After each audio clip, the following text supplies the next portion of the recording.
Hello friends, welcome back to our channel Sahu science classes. तो आज इस इम्पॉर्टेंट वीडियो में आपका स्वागत है।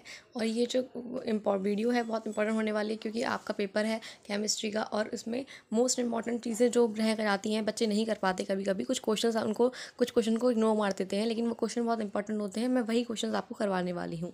तो हम प्रीवियस ईयर के सारे क्वेश्चन कर लेंगे उस टाइप के, जिससे कि आपका एक भी क्वेश्चन नहीं छूटने वाला। ठीक है, तो आइए स्टार्ट करते हैं। मैं बताती हूँ आपको कि कौन से क्वेश्चन की मैं बात कर रही हूँ। तो देखिए, सबसे पहले यहाँ पर है, जैसे कि हम यहाँ पे देख पा रहे होंगे, अनसॉल्व का ही पार्ट है। इसमें क्या होता है कि आपको क्वेश्चन बन के आता है लॉन्ग में, वो भी 5 नंबर। आप देख पा रहे होंगे 5 नंबर वाला क्वेश्चन है। इसमें आपको निम्नलिखित अभिक्रियाओं को पूर्ण करना होता है, जिनकी ABCDE तथा F के नाम सूत्र लिखिए। तो आपको क्या है कि एक रिएक्शन दी जाएगी, उसमें कुछ कंपाउंड्स को मिस कर दिया जाएगा। जैसे यहाँ पे A है, A नहीं है, यहाँ पे B नहीं है, तो इन सब का नाम आपको खुद बनाना है कि ये क्या हो सकते हैं। तो ऐसे ही टाइप के क्वेश्चन आज हम इस वीडियो में करने वाले हैं। जितने भी प्रीवियस ईयर में जितने भी क्वेश्चन आए हैं इस टाइप के, मैं सारे डिस्कस करवाऊंगी। तो वीडियो में पूरे बने रहिएगा और ये आपके लिए बहुत इंपॉर्टेंट होने वाला है, क्योंकि एक नए क्वेश्चन आपको पक्का आपके लॉन्ग क्वेश्चन में ये टाइप का मिलेगा। ठीक है, तो आइए स्टार्ट करते हैं। सबसे पहले आप देख पा रहे होंगे ये हमारा क्वेश्चन है, जिसमें हमें फिनॉल दे रखा है और फिनॉल की रिएक्शन करवाइए कंसनट्रेट HNO3 से। अब जो ए है हमारा, ये वाला पार्ट है ए, ये क्या बनेगा हम वो देखते हैं। ठीक है, तो देखते हैं आगे। करण हो रही है, फिनॉल का नाइट्रीकरण हो रहा है। तो फिनॉल के नाइट्रीकरण में क्या होता है, एक बेंजीन होता है। जैसे यहाँ पे बेंजीन आपको दिख रहा होगा। और बेंजीन में क्या होता है कि यहाँ पे तो OH ग्रुप है ही है, लेकिन उसकी ऑर्थो पोजीशन पर NH2 जुड़ जाता है, NO2 जुड़ जाता है। हाँ, तो उसकी ऑर्थो पोजीशन पर जुड़ जाता है NO2, और यहाँ जुड़ जाता है NO2, ये इसकी पैरा, और यहाँ पे आ जाता है मेटा। तो यहाँ पे जुड़ता है NO2। ठीक है, आपको क्लियर दिख रहा हो तो आप अपनी कॉपी में नोट कर सकते हैं। यहाँ पर देखो, यहाँ मैं बताती हूँ आपको। तो ये तो OH पहले से था यहाँ पर, लेकिन इसकी ये वाली पोजीशन पर, ये वाली पोजीशन, ये वाली पोजीशन और ये वाली पोजीशन, इन तीनों पे NO2 जुड़ गया। ये इसका नाइट्रीकरण होता है। ठीक है, आई होप आपको ये समझ में आई हो। तो हमारा जो ए कंपाउंड है वो क्या है, ये हमारा पिक्रिक एसिड है। इसको हम पिक्रिक एसिड भी बोलते हैं। बहुत इंपॉर्टेंट टॉपिक है ये, क्योंकि पिक्रिक अम्ल भी ऐसे ही बनता है फिनॉल का नाइट्रीकरण करने के बाद। तो इसका नाम है पिक्रिक एसिड, मतलब पिक्रिक अम्ल, और यहाँ पे NO2 कनेक्ट हो जाएंगे। ठीक है, अब आते हैं अपने सेकंड क्वेश्चन पे। आई होप यहाँ पे क्या बोला है उन्होंने कि फिर से फिनॉल दे रखा है, फिनॉल के साथ अब CHCl3 है और एक्वस NaOH है। तो यहाँ पर आपको क्लोरोफॉर्म है और ये NaOH है। जब हम इसकी रिएक्शन करवाएंगे हमारा प्राप्त होगा सैलिसल्डिहाइड। क्या प्राप्त होगा, बी जो हमारा है सैलिसल्डिहाइड होगा। तो उसका फॉर्मूला क्या होता है, तो उसका फॉर्मूला होता है, देखो यहाँ पे जो OH है वो तो रहेगा ही रहेगा, यहाँ जुड़ जाएगा हमारा CHO। क्या जुड़ जाएगा, CHO। इसको आप ऐसे भी कर सकते हैं, जैसे आपने बेंजीन बनाया यहाँ पे, और बेंजीन बनाने के बाद यहाँ पे इसके बॉन्ड्स शो करे, और यहाँ पे OH जोड़ दिया, और यहाँ पर CHO जोड़ दिया, तो कोई दिक्कत नहीं है। आप ऐसे भी कर सकते हैं और ऐसे भी कर सकते हैं, लेकिन आपको याद क्या रखना है कि अगर फिनॉल रिएक्शन करता है क्लोरोफॉर्म से और NaOH से, तो क्या बनाता है, वो बनाता है सैलिसल्डिहाइड। इसका नाम क्या है, सैलिसल्डिहाइड। ठीक है, तो ये हमारा बी कंपाउंड था। ए कंपाउंड क्या था, पिक्रिक अम्ल। बी कंपाउंड क्या था, सैलिसल्डिहाइड। ये इसका फॉर्मूला है। उसके बाद नेक्स्ट क्वेश्चन है हमारा।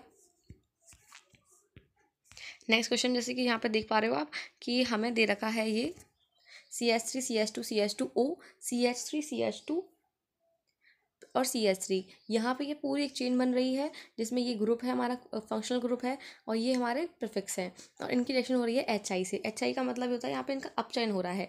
इस पूरे का नाम क्या होगा, आप खुद सोचिए। आपने IPC की होंगी तो आप कर सकते हैं इसको। ठीक है, तो अब देखो आपको क्या करना है, O को रिमूव करना है और I को ऐड कर देना है। कैसे, देखो आगे देखते हैं हम।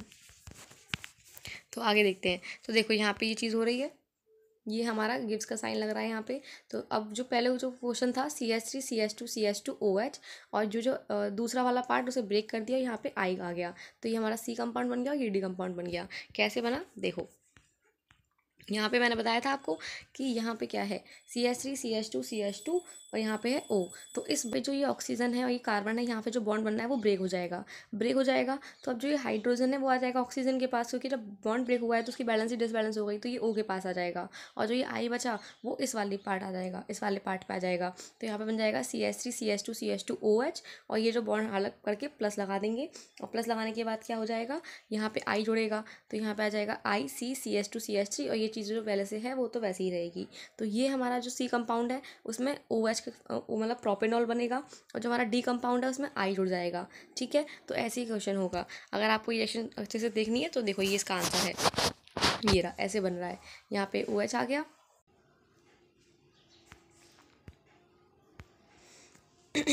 देखो यहाँ पे OH बन रहा है और यहाँ पे आई कनेक्ट कर दिया है। ठीक है, अब हम आते हैं अपने नेक्स्ट क्वेश्चन पे। तो नेक्स्ट क्वेश्चन है हमारा जिसमें आपको ई फाइंड करना है। पहले हमने सी और डी फाइंड कर लिए थे, अब यहाँ पे हमें ई फाइंड करना है। तो यहाँ पे देखो दे रखा है CH3 CHOH CH3। अब ये जो है इसकी रिएक्शन करवा रहे हैं CrO3 की उपस्थिति में। तो क्या बनेगा, यहाँ बनेगा आपका एसीटोन। मैं आपको बताती हूँ फिर से। तो यहाँ बनेगा आपका एसीटोन। तो देखो ये CH3 है, यहाँ CH3 आ गया, यहाँ CH3 आ गया, यहाँ आ जाएगा CO, और यहाँ CH3 CO आ गया और CH3 आ गया। ठीक है, इसी को तो हम एसीटोन बोलते हैं। आपको पता होगा ये कीटोन ग्रुप है, इसको हम एसीटोन भी बोलते हैं। अब यहाँ पे रिएक्शन क्या बची हमारी, Cr बच गया और यहाँ से हमारा H2O बच गया।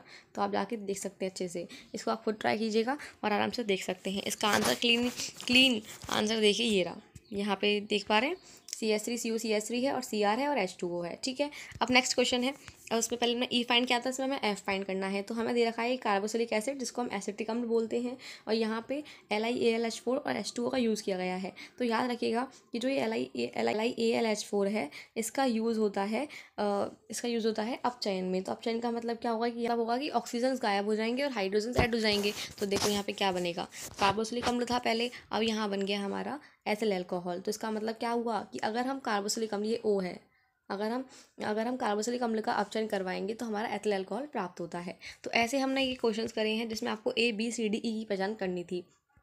पहले ए वाले पार्ट में हमें क्या बनाया, हमने बनाया था पिक्रिक अम्ल। बी वाले पार्ट में हमने बनाया था सैलिसिल्डिहाइड।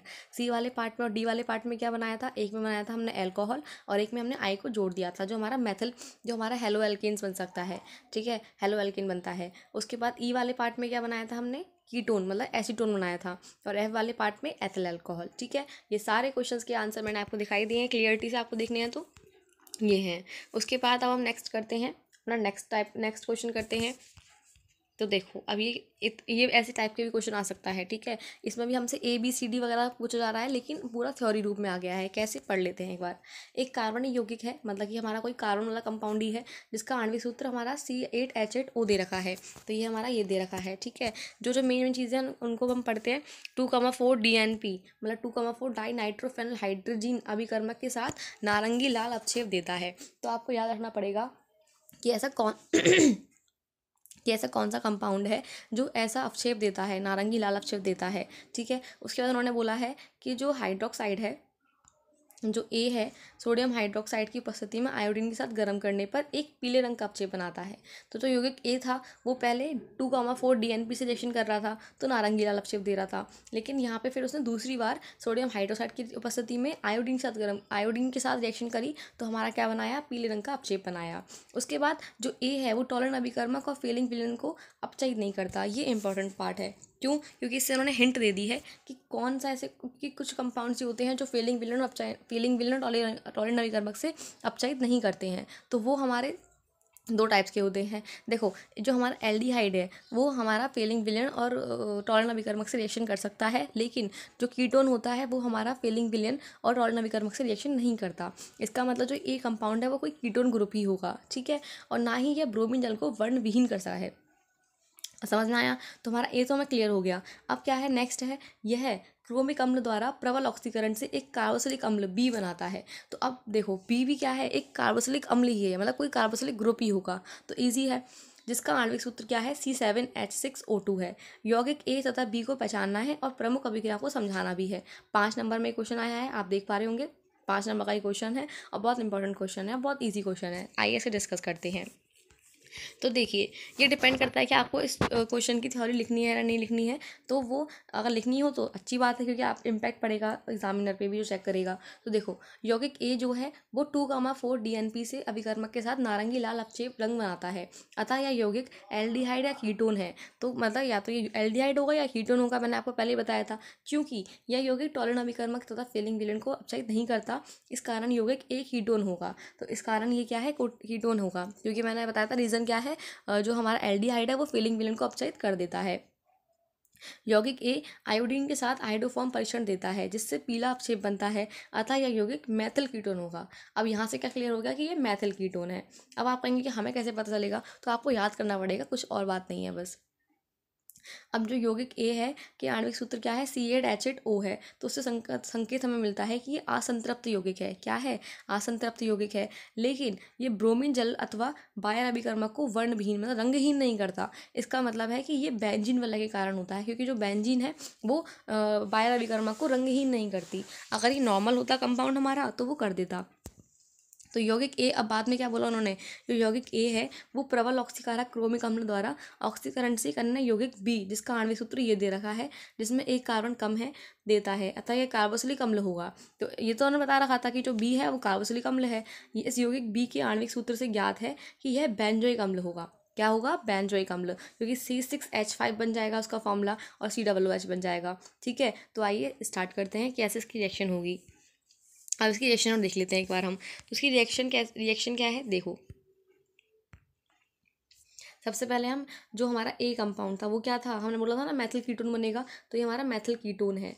ये बेंजीन आ गया और ये मैथिल कीटोन आ गया। ये कीटोन ग्रुप है, ये मैथिल ग्रुप है। इसके बाद वो 2,4 डाइनाइट्रोफेनिल हाइड्रोजन से रिएक्शन कर रहा है। जब वो रिएक्शन करेगा तो अब जैसे उन्होंने नीचे लिखा है, लेकिन आपको नीचे नहीं लिखना है, आपको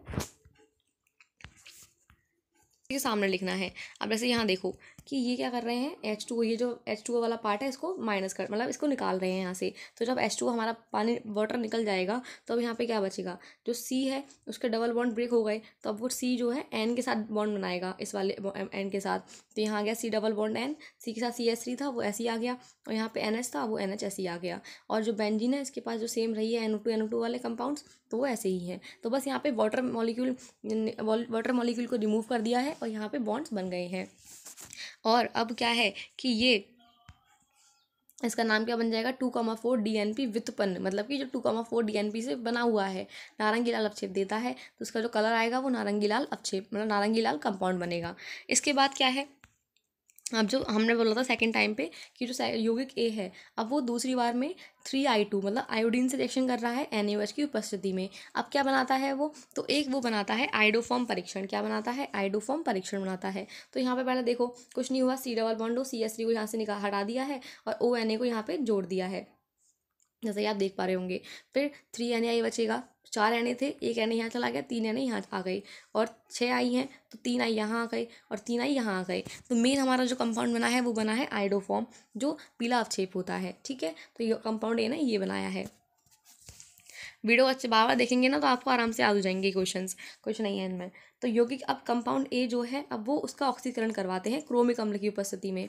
तो अब कंपाउंड ए हमारा मैथिल कीटोन है, अब उसका ऑक्सीकरण करवाया तो हमारा क्या बन गया, कार्बोक्सिलिक अम्ल बन गया। कार्बोक्सिलिक अम्ल है, लेकिन कौन सा है ये बेंजोइक अम्ल है। इसका नाम क्या है, बेंजोइक अम्ल, क्योंकि बेंजीन है और कार्बोक्सिलिक अम्ल, तो बेंजोइक अम्ल बन गया। और क्या निकल गया यहाँ से, CO2 निकल गई है और वाटर रिमूव हो गया है। ठीक है, तो इस प्रकार हमने अपना इतना बड़ा क्वेश्चन आराम से सॉल्व कर लिया है। इसमें कुछ नहीं था, छोटी मोटी चीज़ें थी, बस आपको पढ़ने की देर थी। ठीक है, अब हम आते हैं अपने नेक्स्ट क्वेश्चन है हमारा। मैंने पूरे हर सेट में से कुछ जो क्वेश्चन आए हैं उन सबको ले लिया है और अच्छे से मैंने इनको अब मैं आपको बता रही हूँ, जिससे आपको कोई प्रॉब्लम नहीं होगी। तो अब देखो यहाँ पे है एक एरोमेटिक कार्बनिक यौगिक है ए, मतलब वही ए है कंपाउंड, हमें नहीं पता क्या है, CHCl3 और KOH के साथ रिएक्शन करता है और B और C देता है। तो उसका मतलब है वो दो कंपाउंड देता है B और C, जिनका जिंक चूर्ण के साथ आसवन करने से D बनता है। तो अगर इनका आसवन करवाएंगे तो हमारा D बनेगा, और जो D है वो C7H6O2 अणुसूत्र वाला यौगिक E प्राप्त करता है। तो D का अगर हम ऑक्सीकरण करवाते हैं तो वो हमारा ई यौगिक देता है। तो यहाँ पे ए था, उसने बी और सी दिए, फिर डी बना और फिर डी के बाद ई बना। तो इन सब की हमें पहचान करनी है। तो आइए देखते हैं इसकी रिएक्शन क्या होगी। तो देखो यहाँ पर है हमारा उन्होंने बोला है प्रश्नानुसार ABCD तथा निम्नवत होंगे, इनकी राविकीय और रासायनिक समीकरण निम्न प्रकार होंगे। ऐसा आपको लिखना है तो लिख सकते हैं। इसके बाद यहाँ पे देखो, अब उन्होंने बोला था कि जो हमारा ए कंपाउंड है वो CHCl3 और KOH के साथ रिएक्शन कर रहा है, तो B और C बना रहा है। इसका मतलब आपको पता होना चाहिए कि जो CHCl3 और KOH हैं वो फिनॉल के साथ यूज़ होते हैं और रायमा-टीमन अभिक्रिया बनाते हैं। तो ये रायमा-टीमन अभिक्रिया बहुत इंपॉर्टेंट रिएक्शन भी है, तो ये आराम से आपकी यहाँ पे कवर हो गई। तो याद रखना कि जो क्वेश्चंस है ना वो आपकी रिएक्शन में से ही बन के आते हैं। आपने कोई सी भी रिएक्शन करी हो, वुड्स अभिक्रिया, हुंसडीकर अभिक्रिया, फिंकलस्टीन अभिक्रिया, गाटरमैन, तो ये सब क्या होता है, इसमें जो मेन कंपाउंड्स हैं उनको वो A B C नाम पर दे देते हैं और आपको पहचानना होता है कि क्या हो सकता है। तो आपको घबराना नहीं है, आप अच्छे से क्वेश्चन करके आ सकते हैं। अब क्या है, देखो ये फिनॉल है, फिनॉल से अब हमारी रिएक्शन होगी तो हमारा क्या बन जाएगा, बेंजल्डिहाइड बन जाएगा। ये ऑर्थो पोजीशन पे बेंजल्डिहाइड, मतलब ऑर्थो पोजीशन पर CHO है, ये पैरा पोजीशन पे CHO है, तो इसका नाम क्या हो गया, ऑर्थो हाइड्रोक्सी बेंजल्डिहाइड, और इसका नाम हो गया पैरा हाइड्रोक्सी बेंजल्डिहाइड। तो फिनॉल से हमारा बन गया बेंजल्डिहाइड, हाइड्रोक्सी बेंजल्डिहाइड। तो ये हमारा B कंपाउंड हो गया और ये हमारा C कंपाउंड हो गया। अब उन्होंने बोला था जो B और C हैं, अगर इनका हम ऑक्सीजन, इनका हम जिंक के चूर्ण के साथ आसवन करवाते हैं, यहाँ हम आसवन करवा रहे हैं, देखो आसवन करवाया तो हमारा बेंजल्डिहाइड मतलब D बनता है। अब आसवन करवाया तो जो OH कंपाउंड था यहाँ से वो रिमूव हो गया, तो रिमूव हो गया तो क्या बचा हमारा, सिर्फ CHO बचा, जिसको हम बोलते हैं बेंजल्डिहाइड। पहले वो हाइड्रोक्सी बेंजल्डिहाइड था, अब बेंजल्डिहाइड बन गया। अब बेंजल्डिहाइड का हम करवाएंगे ऑक्सीकरण, क्या करवाएंगे, ऑक्सीकरण, तो हमारा प्राप्त होगा बेंजोइक अम्ल। आपने अभी लास्ट तक देखा था कि कीटोन से भी, अगर कीटोन का हम ऑक्सीकरण करवाते हैं तो भी कार्बोक्सिलिक अम्ल प्राप्त हो रहा था, और अभी भी हमने करवाया बेंजल्डिहाइड मतलब एल्डिहाइड का करवाया तो भी हमें ऑक्सीकरण करने के बाद बेंजोइक अम्ल प्राप्त हुआ। तो ये थे हमारे A B C D और E कंपाउंड्स। ठीक है, बहुत इजी थे ना, आराम से आप कर सकते हैं। इसमें एक डायमंड टीमन अभिक्रिया भी आ गई तो इम्पॉर्टेंट है। इसके बाद देखते हैं नेक्स्ट क्वेश्चन है, यहाँ पे क्वेश्चन बोला गया है, एक कार्बनिक यौगिक A दे रखा है, कास्टिक सोडा के सांद्र विलयन के साथ गर्म करने पर दो यौगिक B और C बनाता है। यौगिक B जो है उसका अणुसूत्र है C7H8O, जो ऑक्सीकरण कर पुनः यौगिक A बनाता है। तो इसमें क्या हो रहा है कि पहले A ने B और C को बनाया, फिर B ने, अगर हम B का ऑक्सीकरण करवा दें तो फिर से A बना देता है। इसका मतलब ये हो सकता है कि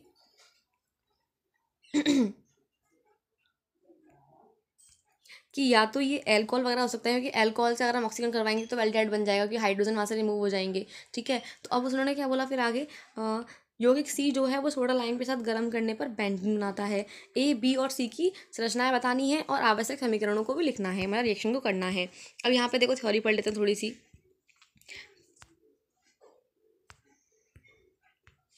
थ्योरी क्या बोली है उन्होंने कि यौगिक C को सोडा लाइम के साथ गर्म करने पर बेंजीन प्राप्त होती है। क्या प्राप्त होती है, बेंजीन प्राप्त होती है। अतः यौगिक C सोडियम बेंजोइट है। इसका मतलब क्या हुआ कि जो सोडियम C है वो बेंजोइट है, क्योंकि यहाँ पे C6H5COO इसका फॉर्मूला बन गया। अब यौगिक B जो है वो ऑक्सीकरण पर पुनः A बनाता है, तो इन्होंने ये बात बोली थी। तो अतः जो B होगा वो अल्कोहल होगा और जो A होगा वो एल्डिहाइड होना चाहिए। अब इन्होंने बोला कि C7H8O अणुसूत्र वाले अल्कोहल की संभव संरचना इतनी ये हो सकती है, ये वाली, और A की संभव संरचना हो सकती है C6H5CHO। तो थोड़ा दिमाग लगाना पड़ेगा। इसके बाद है पुनः बेंजल्डिहाइड। पुनः बेंजल्डिहाइड A को सोडियम हाइड्रोक्साइड के साथ अभिकृत करने पर कैनिजारो अभिक्रिया के फलस्वरूप बेंजिल अल्कोहल तथा सोडियम बेंजोइट प्राप्त होता है। तो ये रिएक्शन कौन सी बन के आई है, हमारी कैनिजारो अभिक्रिया आई है। देखा, तो मैंने बताया था ना, नेमिनेशन ही दे देते हैं और उनको थोड़ा घुमा फिरा के दे देते हैं, तो आपको वो समझने की देर है। तो यहाँ पे आप रिएक्शन देख लेते हैं, हम रिएक्शन कैसे हो रही है। तो ये है हमारा बेंजल्डिहाइड। बेंजल्डिहाइड की रिएक्शन करवाई है NaOH से, इसके दो मॉलिक्यूल्स हैं, तो ये कैनिजारो अभिक्रिया हो रही है। तो यहाँ पे एक पार्ट तो हमारा OH मतलब अल्कोहल बनता है और एक पार्ट बनता है हमारा बेंजोइट, सोडियम बेंजोइट बनता है। तो ये हमारा B पार्ट हो गया और ये C पार्ट हो गया। फिर उन्होंने क्या बोला था, अगर हम B पार्ट का ऑक्सीकरण करवा दें तो हमारा क्या बनेगा, A पार्ट बन जाएगा फिर से। तो जो A कंपाउंड है वो हमारा बेंजल्डिहाइड ही तो है, जिसका हमने ऑक्सीकरण करवाया, तो हमारा क्या बन गया, बेंजल्डिहाइड बन गया। इसके बाद वाटर रिमूव हो गया यहाँ से। फिर उन्होंने थर्ड पार्ट बोला था, अगर हम सोडियम बेंजोइट मतलब C को NaOH के साथ सोडा लाइम के साथ गर्म करें तो NaOH प्लस Ca उसका फॉर्मूला होता है सोडा लाइम का, तो हमारी बेंजीन प्राप्त होती है। तो ये हमारी बेंजीन प्राप्त हो गई और Na2CO3 सोडियम कार्बोनेट यहाँ से रिमूव हो गया। तो ये हमारे ABC कंपाउंड से क्वेश्चन अच्छे से बार बार पढ़िएगा और आपको समझ में आ जाएगा। ठीक है, आते हैं हम नेक्स्ट क्वेश्चन पे। नेक्स्ट क्वेश्चन है हमारा,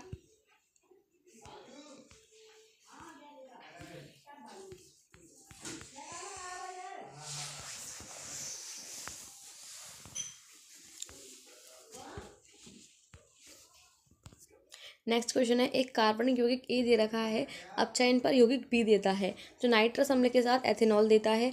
यौगिक B क्लोरोफॉर्म तथा कास्टिक पोटाश के साथ गर्म करने पर तीव्र दुर्गंध वाला यौगिक C देता है, जो अपचयन के पश्चात एथिल मैथिल एमीन बनाता है।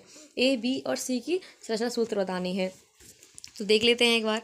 तो यहाँ पे इन्होंने बोला है, इसकी थ्योरी पढ़ते हैं, थ्योरी पढ़ने से हमें क्लियर हो जाएगा कि C2H5OH जो है यौगिक बी एलिफेटिक प्राथमिक एमीन है, क्योंकि इनमें NH2 समूह HNO2 द्वारा OH समूह में परिवर्तित हो जाता है। इन्होंने बोला था ना कि यहाँ पर अगर हम एक ऑप्शन करवाएंगे तो यौगिक बी देगा, और जो नाइट्रस अम्ल के साथ एथेनॉल देता है, तो एथेनॉल जो देता है वो हमारा बी एलिफेटिक प्राथमिक एमीन है, क्योंकि वो NH2 समूह का HNO2 द्वारा OH समूह में परिवर्तित हो जाता है। तो जो NH2 समूह है वो HNO2 की, अगर हम नाइट्रस अम्ल की रिएक्शन करवाएंगे तो वो OH कंपाउंड में ट्रांसफ़र हो जाएगा, उन्होंने ये बोला है। अब उन्होंने क्या बोला, यौगिक जो बी है यौगिक ए के अपचयन से प्राप्त होता है, तो यौगिक जो बी है वो ए के अपचयन से प्राप्त हो रहा है, अतः यौगिक NO2 यौगिक है। ठीक है, अब देखते हैं हम इसकी रिएक्शन कैसे होती है। तो यहाँ आ गया हमारा NO2 नाइट्रोएथेन, नाइट्रोएथेन का अपचयन करवा दिया हमने। अपचयन करवाएंगे तो H2O के 2 मॉलिक्यूल्स यहाँ से निकल जाएंगे और हमारा एथिलएमीन बन जाएगा। यही हमारा एसिड एलिफेटिक प्राथमिक एमीन है। एलिफेटिक का मतलब जहाँ कार्बन की क्लोज चैन होती हैं, कार्बन की ओपन चैन होती हैं। तो यहाँ पे C2H5NH2 बन गया। ठीक है, अब C2H5NH2 की रिएक्शन करवा रहे हैं हम HNO2 से। उन्होंने बोला था ना कि जो HNO2 होता है उसमें जो NO2 ग्रुप है वो OH को OH में ट्रांसफ़र हो जाता है, तो यहाँ पे OH में ट्रांसफ़र हो गया।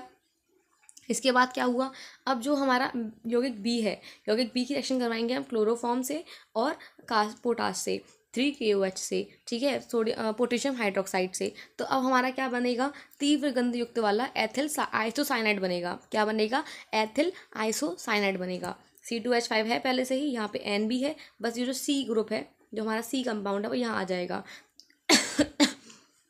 तो ये हमारा बन गया एथिल आइसोसाइनाइड। यहाँ पे जो CN, देखो ये CN होता है ना, इसको साइनो बोलते हैं। अब ये उल्टा हो जाता है, NC बनता है तो हम इसे आइसोसाइनाइड बोलते हैं। ठीक है, और क्या निकला, 3KCl और 3H2O। इसको अच्छे से देख लीजिएगा। ठीक है, और यहाँ पे क्या बोला है उन्होंने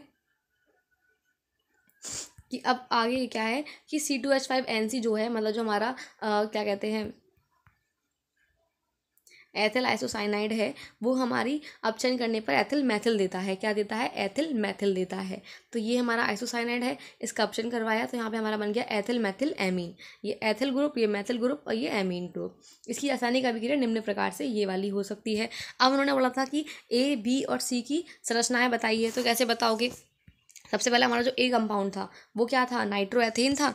तो नाइट्रोएथेन था, तो नाइट्रोएथेन की फॉर्मूला ये हो गया, उसको खोल के दिखा दिया है उन्होंने, मतलब ओपन करके दिखा दिया है। एथिलएमीन मतलब उसका फॉर्मूला क्या था, C2H5NH2, ये तो था। तो यहाँ पे 2 कार्बन्स हो गए, ये रहे C2H5NH2, तो 7 का हाइड्रोजन हो गए, 1 2 3 4 5 6 7, और एक N था, और N के साथ 2 H थे तो यहाँ 2 H आ गए, इनके साथ 5 हाइड्रोजन थे तो यहाँ 5 हाइड्रोजन आ गए। ठीक है, अब C क्या था हमारा, एथिल आइसोसाइनाइड था, तो उसका तो आपको आराम से कर लोगे आप इजीली। ठीक है, तो ऐसे हमारा ये क्वेश्चन भी कंप्लीट हो गया। आते हैं हमने नेक्स्ट क्वेश्चन पे। अब नेक्स्ट क्वेश्चन पे हमसे क्या बोल रहा है, देखो जैसे कि कभी कभी क्वेश्चन थ्योरी के रूप में ना आकर ऐसे भी आ सकता है, तो आपको ऐसे भी कर लेंगे आप। 5 नंबर में आया है, आपको A, B, C, D और E की पहचान करनी है, तो कैसे करेंगे देखते हैं। रिएक्शन हो रही है, वो हो रही है HCOO का होल ट्वाइस Ca से। तो Ca का अगर हम शुष्क आसवन करवाएंगे तो हमें क्या प्राप्त होगा, तो यहाँ देख लेते हैं।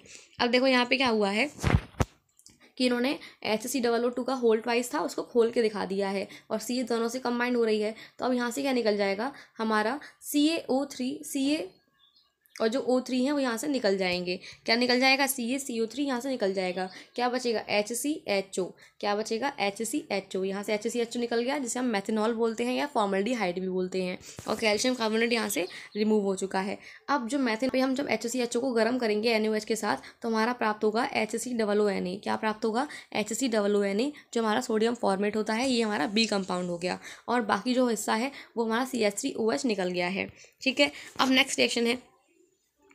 नेक्स्ट में हमसे C पूछा गया है, जिसमें हमसे हमें कैल्शियम एसीटेट दे रखा है और कैल्शियम फॉर्मेट दे रखा है। कैल्शियम एसीटेट और फॉर्मेट में क्या अंतर है, यहाँ पे देखो C के पास दोनों ग्रुप CH3 है, मतलब कि मैथिल ग्रुप है, और यहाँ पे दोनों ग्रुप हाइड्रोजन ग्रुप हैं। इनका आसवन करवाया